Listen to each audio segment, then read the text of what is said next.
That's a drop top cool. Said you wanna drive it. Hi guys, welcome to my vlog.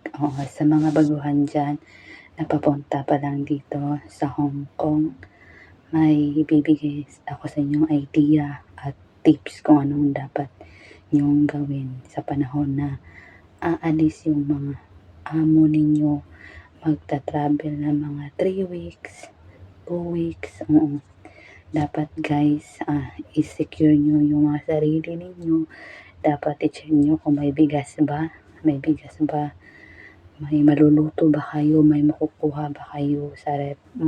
Pero kailangan nyo mag-open sa mga amo ninyo kung ano yung kakainin nyo pag wala sila dito. Kasi kayo din yung magsasuffer, kayo yung mahihirapan.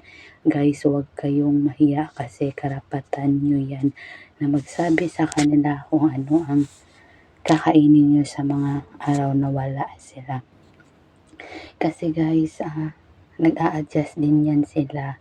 Pareho lang tayo nag-a-adjust, sila nag-a-adjust din tayo sa isa't isa. Kaya dapat be open-minded.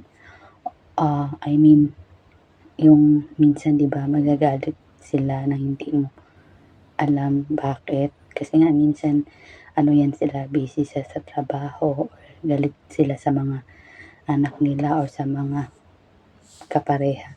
Sa mga partner nila.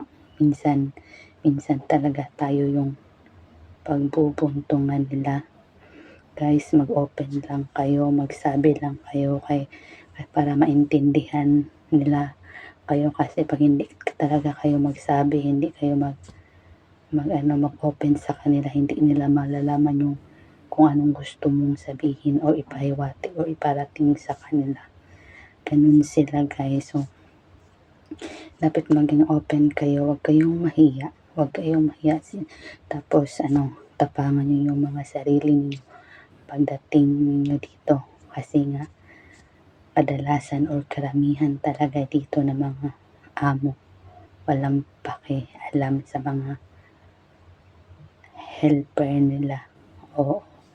Yun yung naano ko sa mag 3 months pa lang ako sa kanila. Pero yun, napakahalataan ko sa iba kong mga kasama.